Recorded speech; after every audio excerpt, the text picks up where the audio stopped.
Act 3. Breakfast room at Briony. Ludovic, having just breakfast, is still seated, chair pushed back from table, reading paper. Butler about to clear away breakfast things. Butler. Shall I remove the breakfast things, sir? Ludovic, glancing at clock. Is no one else coming down? Where is Claire? Butler. Miss Claire complained of a headache, sir, and had breakfast in her room. Ludovic. And Mr. Trevor? Mr. Trevor breakfasted very early and went up to the farm. Miss Sybil breakfasted in her room. Ludovic. Had she a headache also? She complained of a headache, sir. Mrs. Volpe breakfasted in her room. The same complaint? No, sir, anxiety and nervous depression. She made a very big breakfast, sir. I don't know whether Miss Agatha has had her breakfast sent up. She wasn't awake half an hour ago. Ludovic. By the way, do you know whether Miss Volpe received any telegrams this morning? She received one, sir, that she seemed to be expecting. Ah. She held it for a long while looking at it, sir, theatrical-like, and then said there was no answer. Did she seem less depressed after she'd received it? She ordered some kidney beans and toast. I should say she was a lot more cheerful. Enter Agatha, hastily, door left. Agatha. Hello, Ludovic. Only you here. I meant to have breakfast upstairs, but I saw Hortensia go out to the rose garden, so I skipped down. Butler. Shall I warm some of the breakfast dishes for you, miss? Agatha. No, just make me some fresh tea and leave the ham and sardines. While speaking, has both arms on the table. I don't see any butter. Butler. Your sleeve's in the butter, miss. Oh, so it is. And you might bring in some more toast. Yes, miss. Agatha. Isn't there any honey? Ludovic. Here are other sleeves in the honey. Agatha. Oh, bother. Exit Butler, door center. I say, did you breakfast with Hortensia? Was she very awful? She told me she had lain awake most of the night boiling with indignation.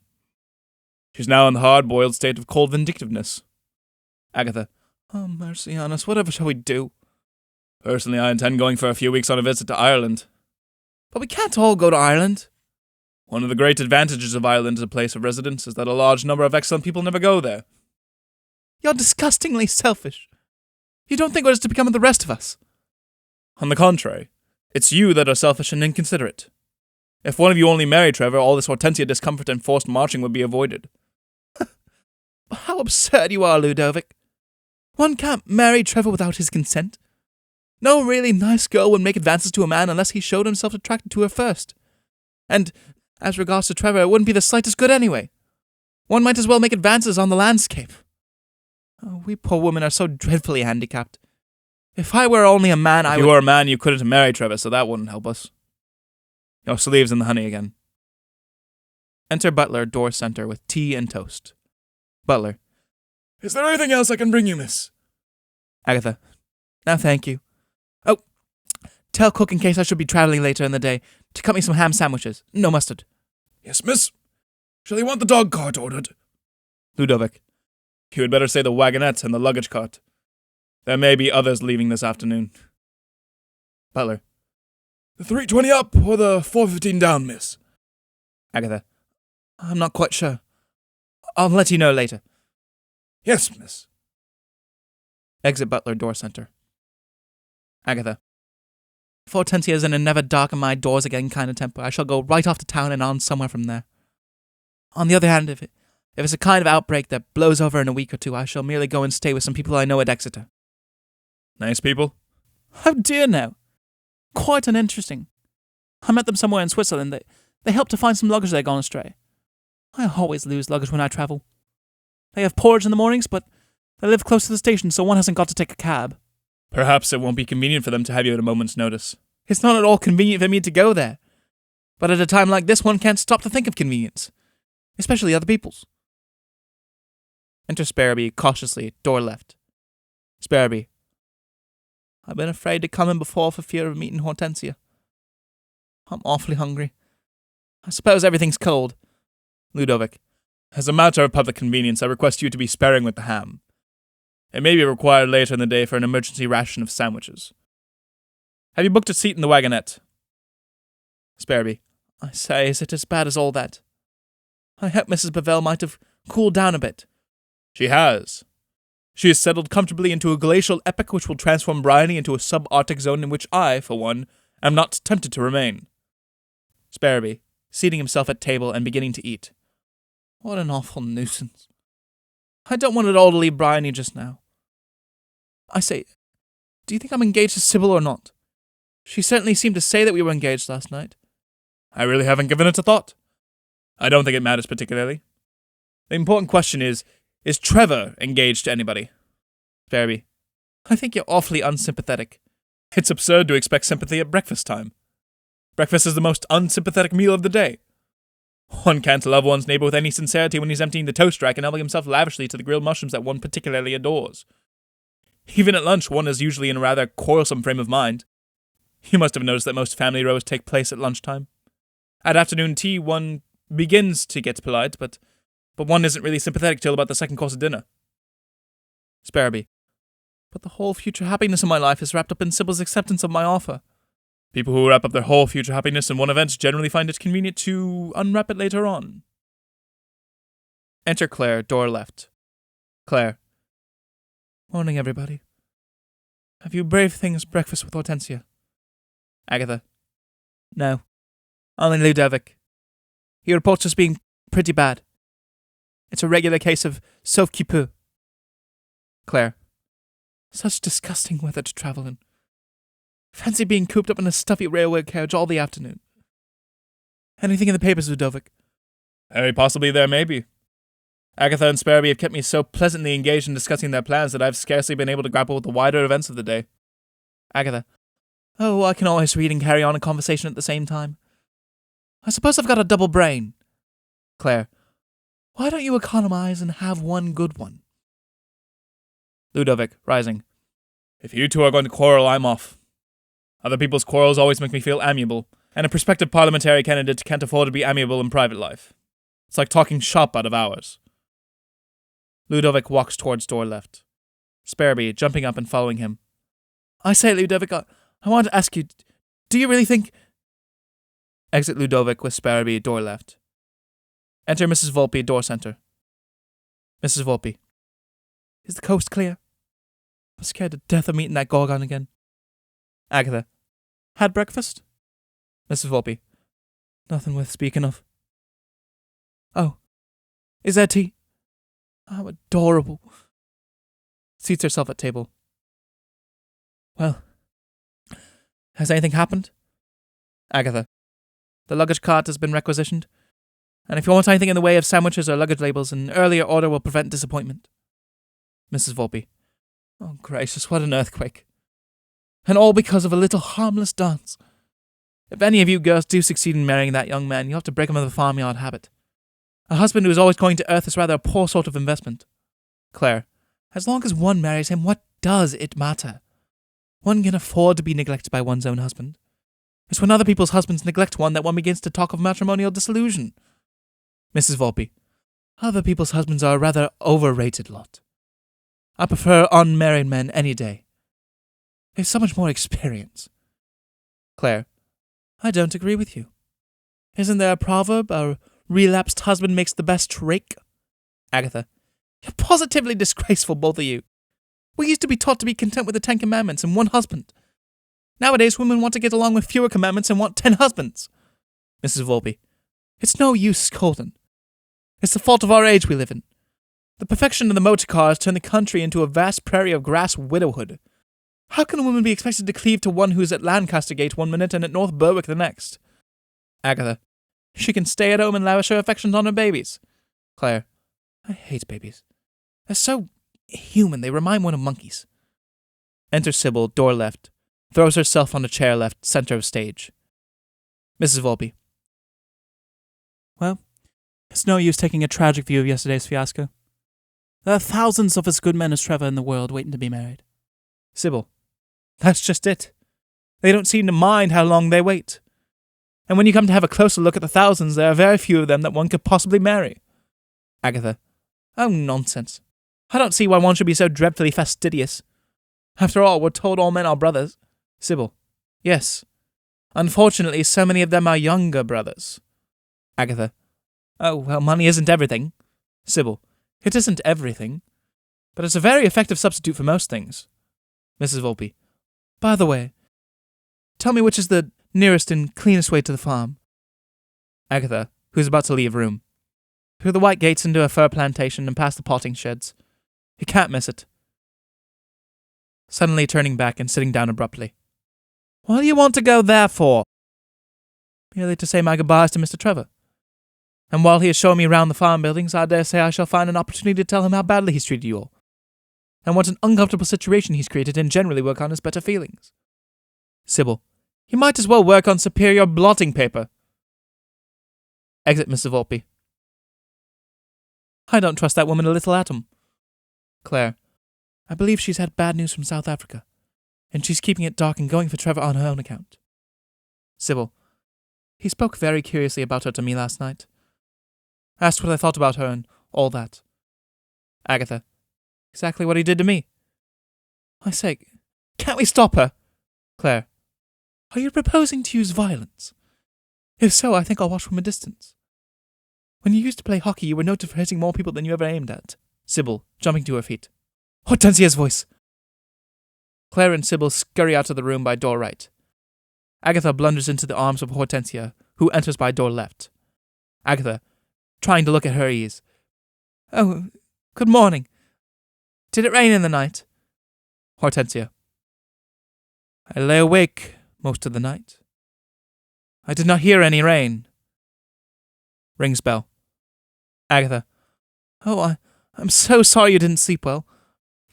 Oak leaves soaked in salt water and put under the bed are an awfully good remedy. Let me get you some. Thank you. But we don't want any more decaying vegetation brought into this house. My sleeplessness was not due to insomnia. Under normal circumstances, I sleep excellently. Agatha. I feel I ought to explain about last night. You will have to explain. Everyone will have to give an account of his or her share in the disgraceful affair, including the servants, who seem to have connived at it. I have ordered a gathering of the household at 4 o'clock in the library, which you will kindly attend. Enter William, door center. William, at this hour of the morning I expect the breakfast things to be cleared away. Exit Hortensia. Agatha. William, tell John I shall have to leave here well before 4 to catch the 4:15. I've got lots of luggage to register at the station. Will. Yes, miss? The wagonette's ordered already. Agatha. I expect it will have to be the dog cart as well. There will probably be a lot of us wanting to catch trains this afternoon. Yes, miss. What I envy about you, miss, is your play-going way of taking things. Agatha. Play-going way? Yes, miss. You just sit and wait till things have been brought to a climax, and then you put on your hat and gloves and walk outside. It's different for those who've got to go on living with the climax. I hadn't thought of that. I suppose it is rather horrid. Exit William by door center, carrying off breakfast things on tray. Exit Agatha, door left. Enter Ludovic, door right. He takes newspaper packet off table left, opens wrapper, throws himself into a chair and begins reading. Enter Renee, door right. Renee. Ludovic! Aren't you all feeling like a lot of drowned kittens? Ludovic. I don't know what a lot of drowned kittens feels like. I hope I'm not looking like a lot of drowned kittens. Renee. Oh, don't talk about looks. Looks himself carefully over in the mirror. I felt so jumpy last night that I should scarcely dare put the light out. I had a hot water bottle in my bed. A hot water bottle? Surely it's too warm for that. Oh, there was no hot water in it. It was merely to give a sense of protection. I suppose there's a general stampede? Seats himself, chair, center stage. Ludovic. The house resounds with the cutting of sandwiches and the writing of luggage labels. Renee. And what does he say to it all? Who? Trevor? He made a strategic move to the farm at an early hour.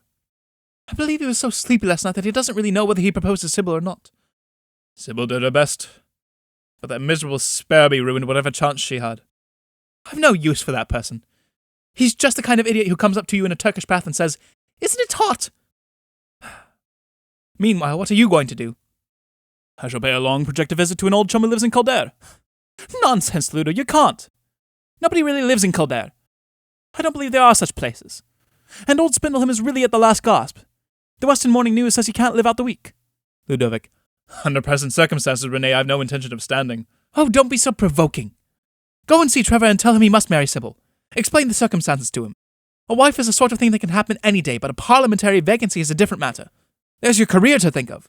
He will naturally retort that his whole future happiness is to be thought of. Damn, what about my whole future income? My dear Renee, the question is whether or not we have hunted Trevor into the wrong net. I've just met that Volpe woman cry up to the farm, and something in her manner tells me that she is running a trail of her own. But her husband, I asked her if she had any news of him. She was careful to tell me that she hadn't received any letters this morning.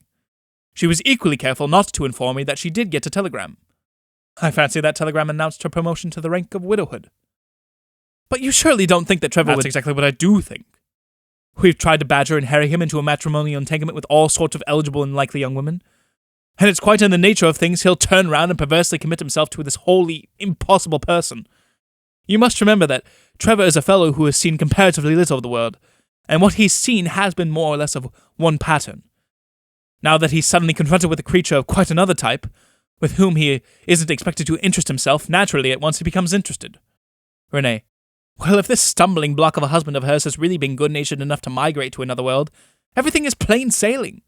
Trevor can go ahead and marry the lady after a decent interval, of course. Absolutely out of the question. I should never forgive myself if such a thing happened. But why? Haven't we been moving heaven and earth to get him married? Married, yes, but not to Mrs. Volpe. After all, Trevor is my only brother's only son, and if I can help it, I'm not going to sit and let him tie himself to that bundle of scheming vulgarity. Besides, a woman like that installed as mistress of Briony would only mean a prolongation of Hortensia's influence. Trevor would be driven to consult his mother in everything, from the sheer impossibility of putting confidence in his wife. I think we're being absurdly fastidious about Trevor's wife. We've given him heaps of opportunity for marrying decent non-entities, so I don't see why we should reproach ourselves if he accidentally swallows a clumsier bait. Anyhow, I don't see how you're going to stop it if there's really anything in it. That's just what's worrying me. To speak to him about it would be to clinch matters. With rare exceptions, the Bavvels are devilishly obstinate. Renee. Well, it would be a rather delicate subject to broach to her. She would scarcely relish being told that she is impossible. I should put it more tactfully. I should tell her that she wouldn't harmonize with local surroundings, that she is too much dash and go, and help me out with some tactical attribute. Too flamboyant? I asked you for tact, not fact. Too much individuality. I don't know what that means, but it sounds well. Thank you. That will do nicely. A woman always respects a word that she can't spell. You better jot it all down on your cuff. You'll forget it in a sudden panic when you're talking to her. Enter Butler right. Butler. Colonel Mutsum! Enter Colonel Mutsum right. Exit Butler, same door. Colonel. How do you do? Shakes hand with Ludovic, bows to Renee. What unpleasant weather. Quite damp. I hope dear Hortensia is well. I have a great admiration for Hortensia. I always say she's the first lady in Somersetshire. Renee. Everything must have a beginning. Colonel. I hear our member is not expected to live. Seats himself in chair right. Ludovic. I saw something to that effect in the local papers. Colonel. I suppose we shall be having an election in a few weeks' time. Is it true that you are the prospective party candidate? I saw it suggested in the local papers. There has always been some idea of getting a Bavvel to stand. Colonel. I suppose you would accept. Ludovic. That will depend very largely on family considerations. Renee. Of course Ludovic means to stand. I caught him yesterday being ostentatiously sympathetic to the local chemist, a man with a hare lip and personal reminiscences and a vote. No one listens to the personal reminiscences of a man with a hare lip unless they've got some imperative motive. When the man also has a vote, the motive is unmistakable. Ludovic. Renee? As a private secretary, you would have to be very private. Colonel. I suppose you subscribe to all the principal items of the party program? Ludovic. Oh, I believe so. And to most of the local charities. That is the really important thing. It is generally understood that a rich man has some difficulty in entering the kingdom of heaven. The House of Commons is not so exclusive. Our electoral system, however, takes good care that the rich man entering Parliament shall not remain rich. It is simply astonishing the number of institutions supported by involuntary contributions that a candidate discovers in his prospective constituency. At least, he doesn't discover them, they discover him. For instance, I don't keep bees. I don't know how to, and don't want to know how to. I don't eat honey. I never go near a hive except at an agricultural show when I am perfectly certain there are no bees in it. Yet I have already consented to be vice president and annual subscriber to the local Bees Keepers Association. On consulting a memorandum book, I find I am vice president of 7 bell ringers guilds and about 20 village football clubs. I cannot remember having been so enthusiastic about football when I was in school. I am a subscribing member of a botanical ramble club. Can you imagine me doing botanical rambles? Of course you quite understand that there's no bribery in all this. Colonel. Of course not. Bribery is not tolerated nowadays. Ludovic. At any rate, one gives it another name. Let us call it altruism in compartments. Very intense and comprehensive where it exists, but strictly confined within the bounds of one's constituency. Colonel. I suppose you're sound on religious questions? There's no truth in the story that you have leanings towards agnosticism. My dear Colonel, no one can be agnostic nowadays. The Christian apologists have left one nothing to disbelieve. Renee. Personally, I'm a pagan. Christians waste too much time in professing to be miserable sinners, which generally results in their being merely miserable and leaving some of the best sins undone. Whereas the pagan gets cheerfully to work and commits his sins and doesn't brag so much about them. Colonel. I trust you are only talking in theory. In theory, of course. In practice, everyone is pagan according to his lights. Renee, as a private secretary, I'm afraid you would become a public scandal. I shouldn't dare to leave you alone with an unprotected deputation. Enter Trevor, door left. Trevor. Morning, Ludovic. Hello, Colonel. I didn't know you were here. Shakes hands with Colonel Mutsum. Morning, Renee. I distinctly heard you all talking politics. Trevor seats himself in a chair, center stage. Colonel. Politics are rather in the air.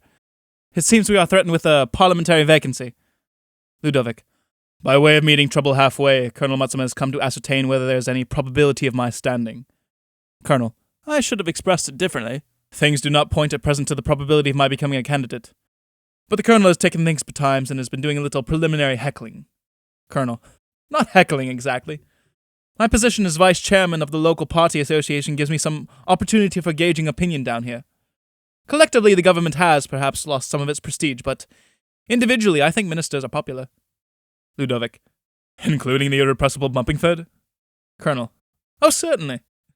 Rather an assertive personality, perhaps, but of undeniable ability. He comes into the category of those who are born to command. Ludovic. Possibly. His trouble so far is that he hasn't been able to find anyone who is born to obey him. So you think ministers are in general popular? Compared with the leaders of the opposition, Ludovic, one should be careful not to say any disparaging things of opposition leaders. Because they may one day be at the head of affairs? No. Because they may one day lead the opposition. One never knows. Colonel. There is the question of votes for women. Personally, I see no reason why women shouldn't have votes. They're quite unfit to have votes, but that's no argument against their having them. If we were to restrict the right of voting to those of the male sex who are fitted for it, we should have to enlarge Hyde Park to accommodate the protesting hordes of non-voters. Government by democracy means government of the mentally unfit, by the mentally mediocre-tempered, by the saving grace of snobbery. Colonel. You will be very unpopular if you say that sort of thing down here. I have no intention of saying it. Some poet has remarked, to think is to be full of sorrow. To think aloud is a luxury of sorrow which few politicians can afford to indulge in. Colonel, suddenly. By the way, was there some dancing at Briony last night? Ludovic, in nervous haste.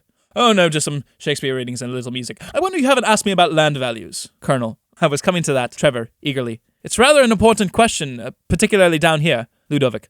Most important. Renee, same eagerness. It's quite one of the questions of the immediate future. An aunt of a cabinet minister was speaking to me only about it last week. She said it kept her awake at nights. Colonel. Really? I quite understood that there was a Cinderella dance. Oh no, dear no, nothing of that kind. Some Shakespeare reading, in costume. Colonel. In costume? But how very interesting. What scenes did you give? Renee. The ghost scenes from what do you call it? Colonel. The ghost scene from Hamlet. That must have needed a lot of rehearsal. Renee. No, we had a lot of ghosts, so that if one forgot his lines, another could go on with them. Colonel. What a very odd idea. But they couldn't have all been in costume. Renee. They were. Rows of them. All in white sheets. How very extraordinary. It couldn't have been a bit like Shakespeare. Renee. It wasn't. But it was very like Maeterlinck. Whoever really wrote Hamlet, there can be no doubt that Maeterlinck and Maxim Gorky ought to have written it in collaboration. Colonel. But how could they? They weren't born at the same time. Renee. That's the bother of it. Ideas get used up so quickly. If the Almighty hadn't created the world at the beginning of things, Edison would have probably done it by this time on quite different lines. And then someone would have come along to prove that the Chinese had done it centuries ago. Colonel, acidly, to Trevor, turning his back on Renee. How is your cold, Mr. Trevor? You had a cold before we went to Worcestershire. Trevor. That one went long ago. I've got another one now, which is better, thank you. Colonel. We had such a lot of asparagus in Worcestershire. Trevor.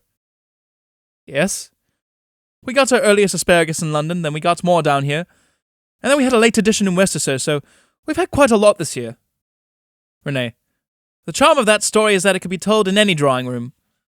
Colonel, rising from seat. I think I saw Hortensia pass the window. If you don't mind, I'll go and meet her. Ludovic. Let me escort you. Exeunt Ludovic and Colonel Mutsum, door right. Renee, lighting cigarette. You've heard the story that's going about. Trevor. That we held unholy revels here last night? Well, apropos of that, people are saying that you and Sparrowby proposed to the same girl, and that Sparrowby threatened to break your neck if you didn't give way to him, and that you gave way rather than have any unpleasantness. Trevor. What an infernal invention. I am damned if I let that go about. Renee. I don't see what you can do to stop it. Trevor. I might break Sparrowby's neck. No one could have any reasonable objection to that, of course. Sparrowby is one of those people who would be enormously improved by death. Unfortunately, he is your guest, and on that account it wouldn't be quite the thing to do. He's sure to have a parent or an aunt or someone who'd write letters to the Times about it. Fatal ragging in country houses and so on. No, your only prudent line of action would be to marry the girl, or any girl who would come handy, just to knock the stuffing out of the story. Otherwise you'll have to take it recumbent, as the saying is. Trevor. I'm not fool enough to rush off and perpetuate matrimony with the first person I meet in order to put a stop to a ridiculous story. My dear Trevor, I quite understand your situation. You don't. Of course I do. You don't want to interrupt an agreeable and moderately safe flirtation with a woman who has just got husband enough to give her the flavour of forbidden fruit. I'm not one of those who run the Volpe down just because she's a trifle too flamboyant for the general taste. As a wife, I dare say she'd be rather an experiment down here, but I've no doubt that you'd be tolerably happy. She'd be more at her ease at a suburban race meeting than at any country garden party, but still, you could travel a good deal. And if you find her sympathetic, it doesn't matter very much whether she's intelligent or not. But all of that is besides the point, because she's not available. Inconvenient husbands don't come to timely ends in real life like they do in fiction. If you seriously want to put your foot down on the gossip that is going about and make an end of this uncomfortable domestic situation, your only course is to go straight ahead and propose to the very first available girl that you run up against. If it's a bother of the thing that you shirk, let me open negotiations for you. My mission in life is to save other people trouble, on reasonable terms. Renee becomes suddenly aware that Trevor has gone to sleep, and rises angrily from his seat. Of all the exasperating dolts! I don't know how matchmaking mothers manage to grow fat on the business. A week of this would wear me to a shadow. Exit Renee in a fury, door right.